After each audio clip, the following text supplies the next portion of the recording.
Coming up on Eagle Vision News, we have the latest on Biola's construction and the newest addition to our campus. And we'll give you a closer look at the Oscars winners. Plus, a crash that closed I-5 for over 24 hours. All this and more coming up on Eagle Vision News.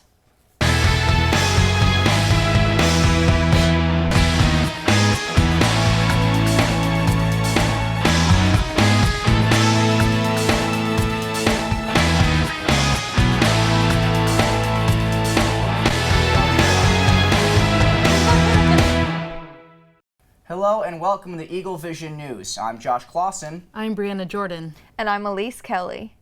And making the headlines this morning, 3 people were killed in Commerce after street racers caused an 8-car crash. The I-5 freeway was closed most of this weekend after a crash early on Saturday morning. 2 street racers were speeding down the southbound freeway when driver Dialio Lockhart of Whittier lost control. Lockhart's Dodge Challenger struck a UPS 18-wheeler, causing the big rig to flip over the center divider. The UPS semi took off the top of a gray Nissan and continued to travel until it stopped on top of a Ford Explorer. The big rig immediately went up in flames, fueled by the packages inside. While 4 people were rushed to a local hospital in critical condition, 3 were pronounced dead at the scene, the UPS truck driver and the 2 passengers in the Nissan. Lockhart, the 35-year-old driver, has been arrested and may face manslaughter charges. Officials still haven't identified the second street racer who fled the scene in his dark-colored Dodge Charger. And a 4-year-old boy got more than he bargained for when he reached his hand into a vending machine. Leo Shorthouse of Australia got his arm caught in the machine on Monday morning. Shorthouse was so thrilled about seeing his very first vending machine that he reached inside for a treat without paying, which triggered an anti-theft device. Shorthouse's arm was caught in the vending machine, creating a 6-hour rescue operation for the fire department. His father told a reporter that he had never seen a vending machine before and was very curious about how it worked. He hoped that by sticking his hand inside the machine that he would get a bag of Oreos or biscuits. But after the 6-hour rescue, firefighter Steve Watts said that removing his arm from the machine was one of their more challenging missions. Shorthouse is not hurt, but probably won't be reaching into a vending machine anytime soon. And as most of us have noticed, there's quite a bit of construction happening on Biola's campus. Reporter Autumn Kahn gives us the latest. The construction surrounding the front of Biola's campus seems like it has caused some major class detours and parking chaos, but it's really for a good cause. In celebration of Biola's 108th birthday, the community at Biola has finally broken ground and celebrated the reason behind the parking lot and classroom closures. I'm excited to watch the new building be built and everything. As a science student, I think it is amazing how we have a new building now, or will have a new building. The groundbreaking that took place today was a chance for Dr. Barry Corey to share his hopes and dreams for this new science building, as well as a chance to bless it with the entire Biola community. Work that happens in the LIM Center will be inspired by and glorify our Creator. By various donations, Biola has reached enough money to provide all science studies students and faculty a new and improved place to call home. The new science building will be the biggest academic building at Biola University once it is finished. The building will be a home to 27 new lab spaces, 6 new classrooms, 9 new lab preparation spaces, and faculty offices and student collaboration spaces. It's amazing to think how much better our education will be enhanced through the new laboratories. The new Alton and Lydia Lim Center for Science, Technology, and Health is anticipated to open spring 2018. This is Autumn Kahn, Eagle Vision News. Now reporter Kara Ramey joins us to tell us more about what is happening with sports. Kara? Yes. 4-time Olympic gold medalist Lindsey Vonn crashes during Super G ski race.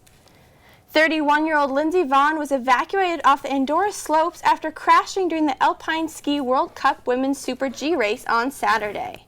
X-rays revealed no ligament damage, but a hairline fracture in her left knee.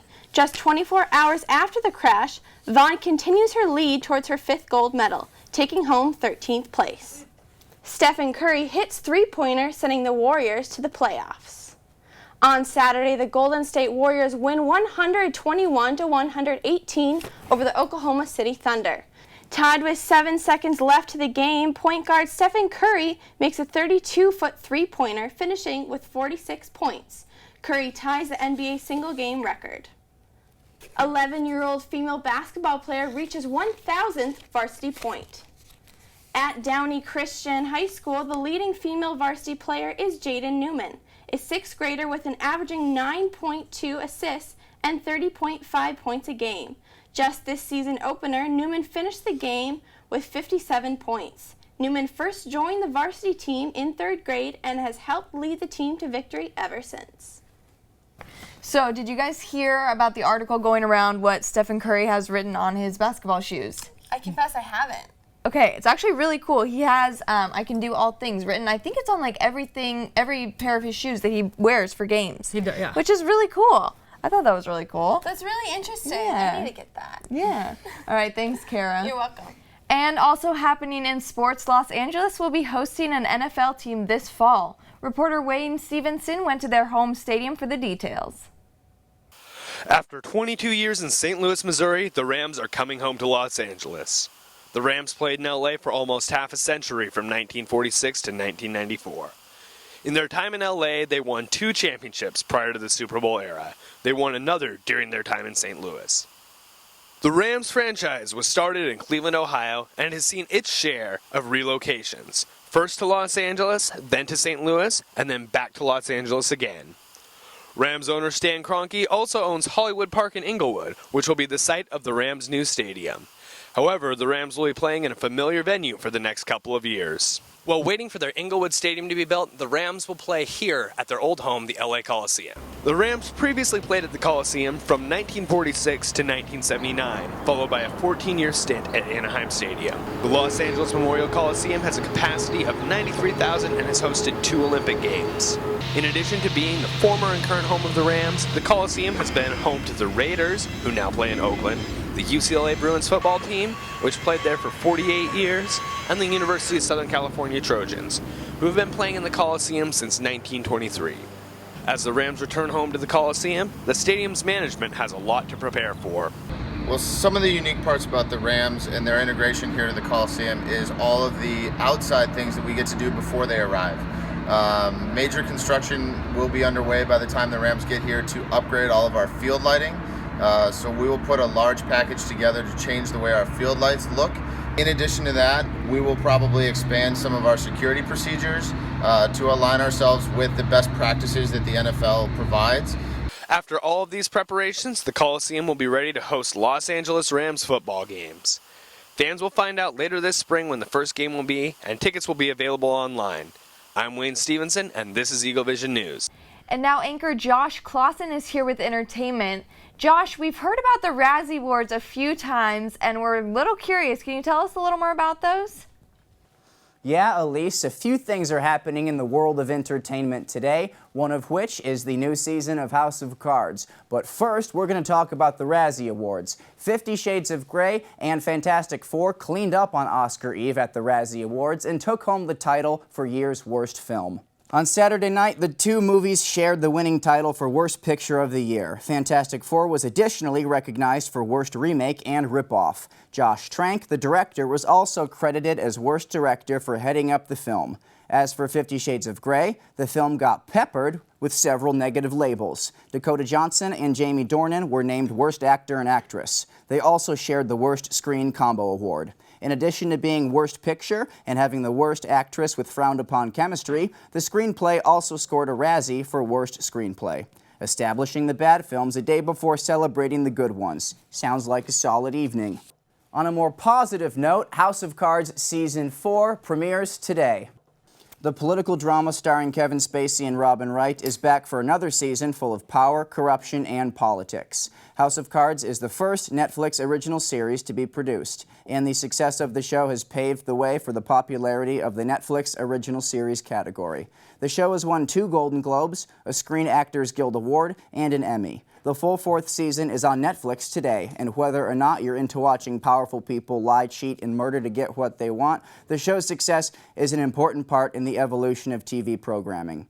Don't feel overwhelmed with having 13 new episodes to watch all at once. Spread them out. As Frank Underwood says, you devour a whale one bite at a time. And of course, today we're not just talking about awards for the year's worst films and performances. The Oscars were on Sunday, and here to tell us more about the happenings of the night is Daisy Villanueva. That's right. Well, the 88th Academy Awards took place at the Dolby Theater this past Sunday, where actors, directors, producers, and many others were recognized for their talent. The night started off with host Chris Rock addressing the Oscar So White controversy in his opening monologue.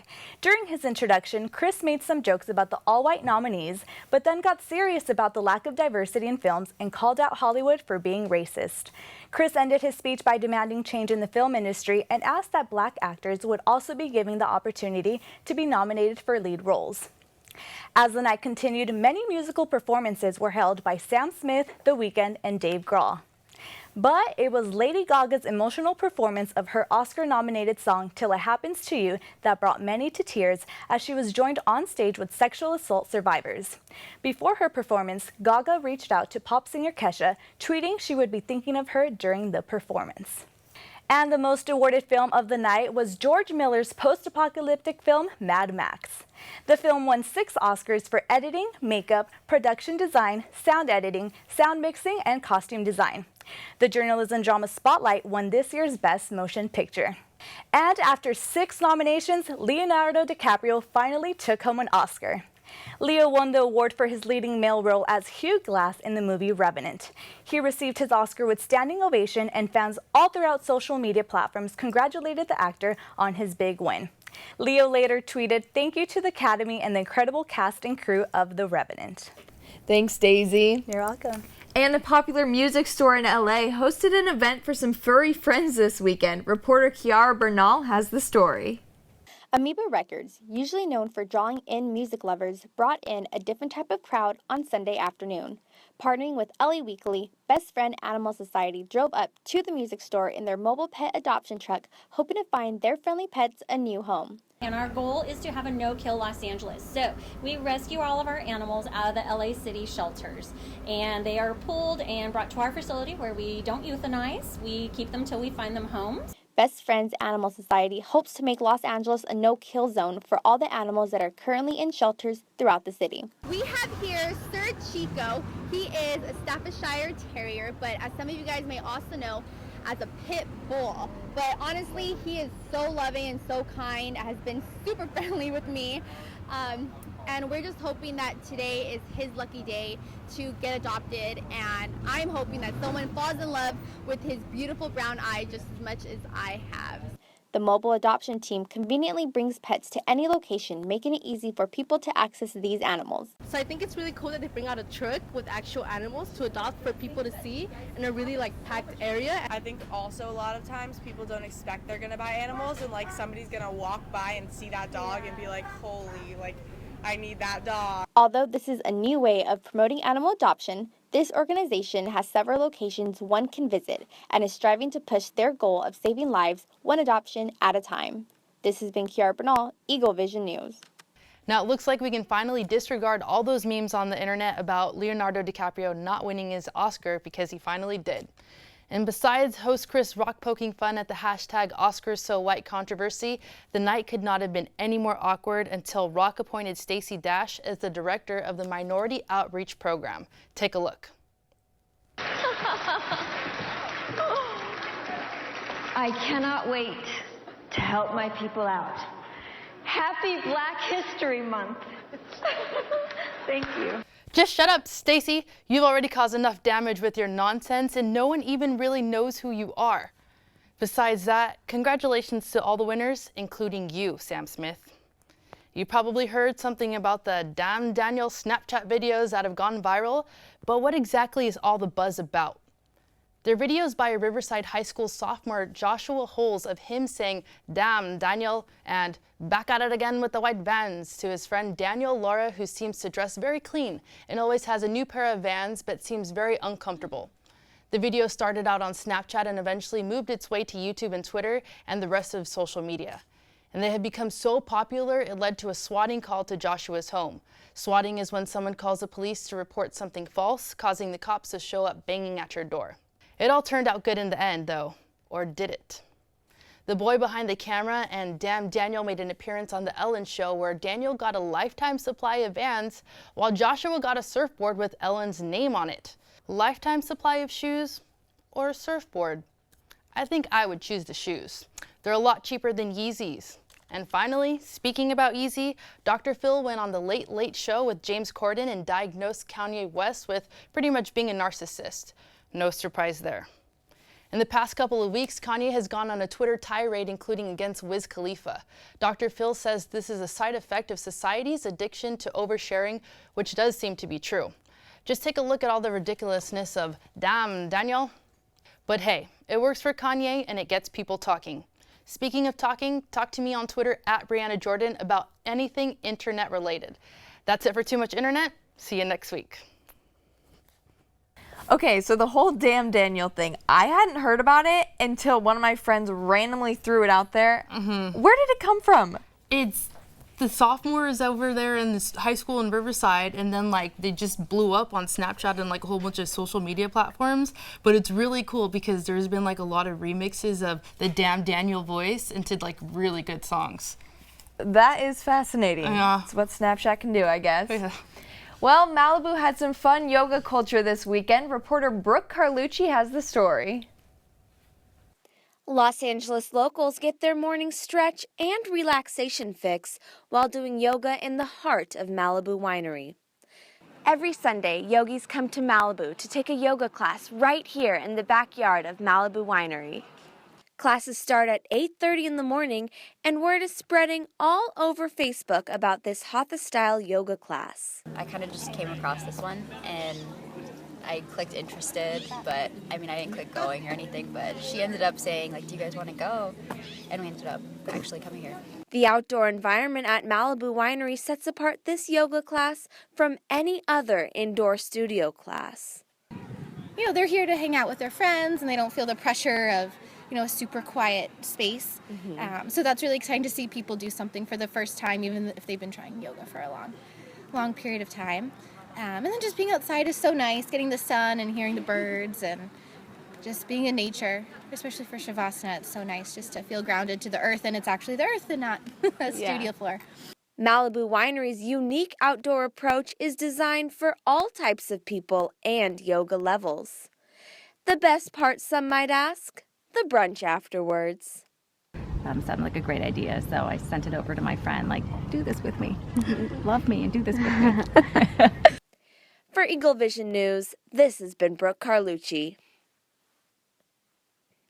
Oh, that looks so fun! It does, yes. Now reporter Autumn Khan is in the studio with the weather forecast. Autumn, are you skiing? That's right, Brianna. It does look like I am skiing at Big Bear, which is only 3 hours away from Biola. So maybe you could take a weekend trip and be one of the skiers on this mountain currently. Let me take you to our currents. We started off this morning with a cool 54 degrees and we moved up to 75, and this evening we're expecting to see a cooler 52. Let me take you to the national forecast. With lower pressures, we are going to be able to see the El Nino. That's right. El Nino has not forgotten about Southern California. However, because we are seeing lower pressure, here on the West Coast, our friends in the East Coast are expecting to see warmer temperatures, which they may think is a good thing with how cold it's been over there lately. Let me take you to our 7-day forecast.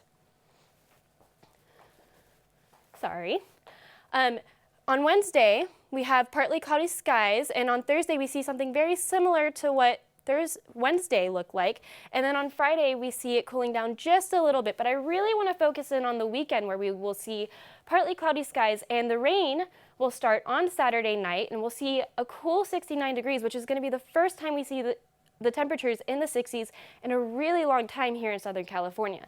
The rain will continue on Sunday, and we'll perhaps see accumulation of 1 inch of rain, which will be really exciting, and then we'll finish that off with morning showers on Monday, and then we'll go back up to the 70s on Tuesday. This weekend will be a great opportunity to maybe stay in, read a book, or catch up with your favorite Netflix series. This is Autumn Khan, throwing it back to you at the desk. Thanks, Autumn. Well, that's all we have for you this morning, but be sure to join us in 2 weeks to hear about the latest trends fitness has. And we'll give you an inside look at the fire that burned down part of our local Denny's. Keep up with us during the week. Like us on Facebook, follow us on Twitter and Instagram at BiolaEV, and subscribe to our channel on YouTube to see previous shows. Thanks for watching, and we'll see you in 2 weeks.